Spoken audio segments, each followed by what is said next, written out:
Homeschoolers aren't always good at making money. And that's because there are some mistakes that homeschoolers in particular make in regards to employment beyond high school.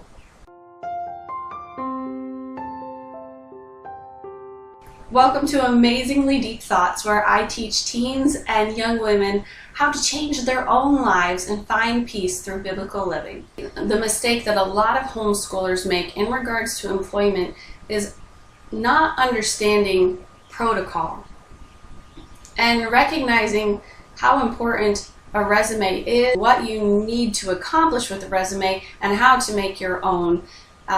Sometimes jobs have applications, but if you're trying to get out there to be employed in an area that will probably pay your bills, you're going to need to do more than just a minimum wage application-based job, but you can start there.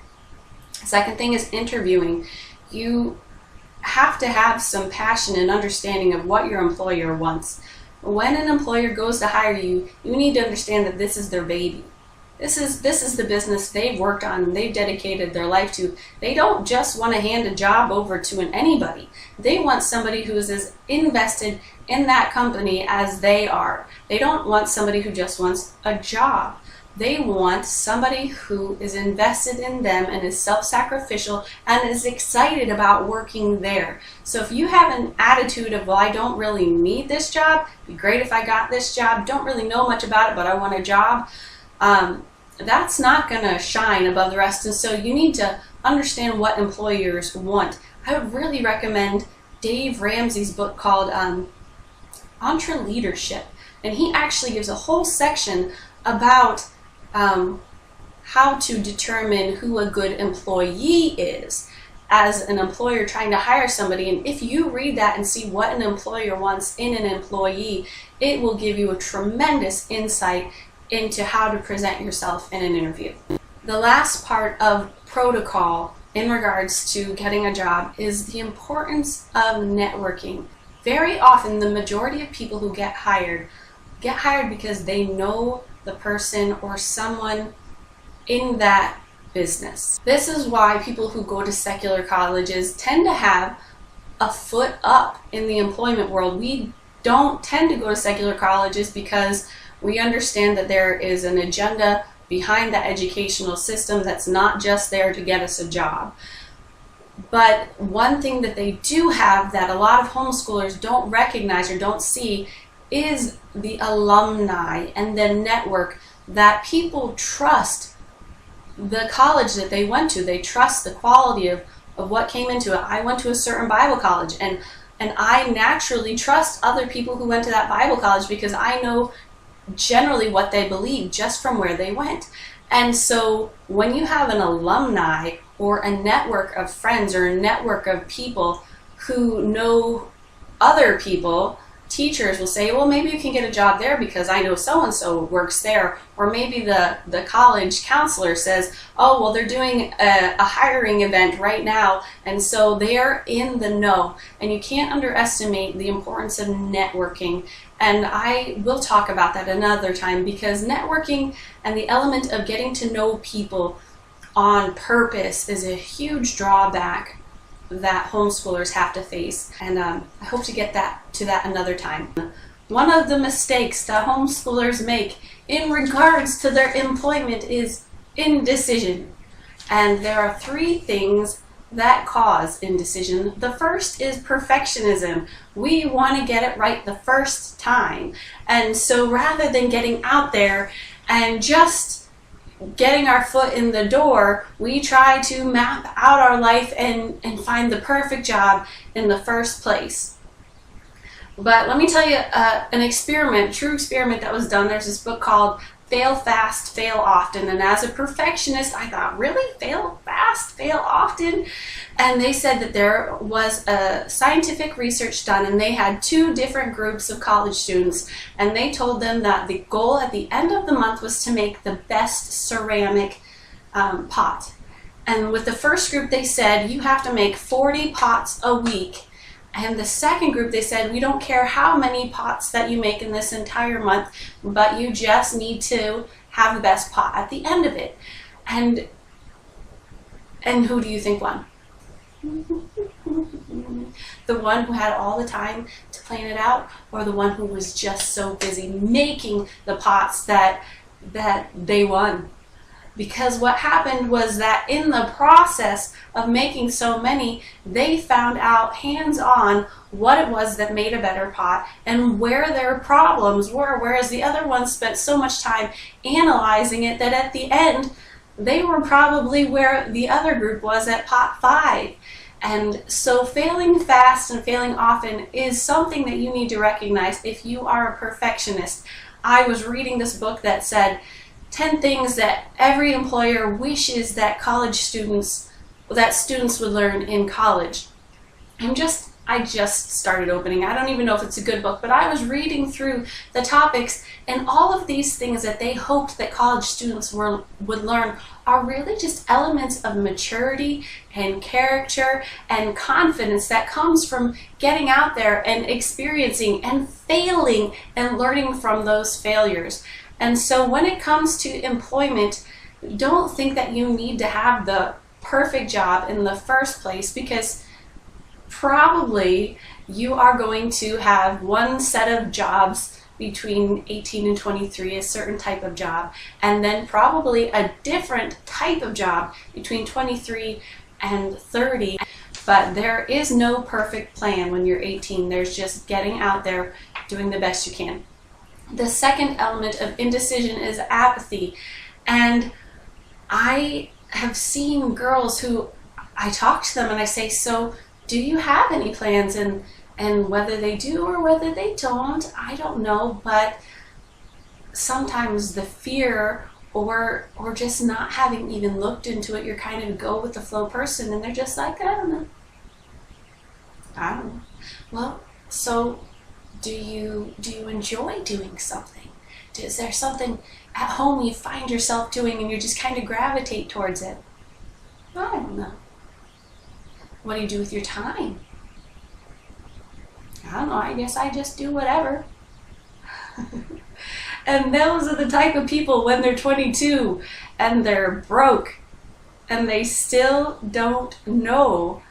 They are like the homeschooler who was mommy managed, and they just lived with the identity of their family and the flow of their family and never took the effort or the initiative to make those decisions on their own. The next part is being uneducated about your options. I remember when I was probably in 6th or 7th grade, I was in a Christian school, and there was a class that talked about your employment and what do you want to do when you grow up, and there were probably a list of 15 things. And out of those things, I was like, guy job, oh, cosmetologist, that must be for me, a hairstylist. And I didn't end up doing any of that. What I didn't realize was how many other jobs were out there for my skill set. For instance, I play the piano.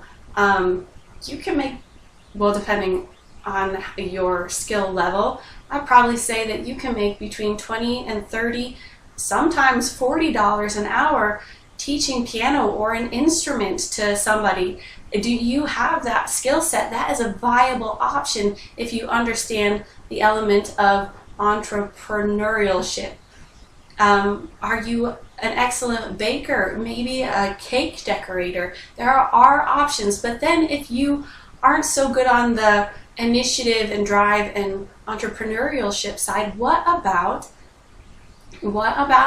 the administrative assistance roles with bookkeeper, secretarial, the medical industry, medical receptionists, and coding, and those elements of things? There are so many options as far as your employment is concerned. I don't want to delve too much into it, but I am in my course, the easiest guide ever to stepping out on your own. I cover those specific elements to try to help you find your niche and where you can go. But don't be uneducated about your options, and don't be so afraid to go and look and research that. And And certainly don't be apathetic, because we are to do everything to the glory of God. And the Bible says be diligent about your business, and to get out there and prepare your barns before you are ready to build your house. You need to get that element of your employment taken care of before you take those next stages of life. This next mistake, I'm not saying it's entirely about that only homeschool girls deal with this, but I think that they do.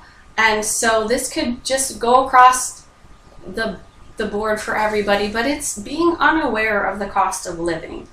And this can go in two extremes. You can look and see how much it costs your parents to live, which will just make you want to give up.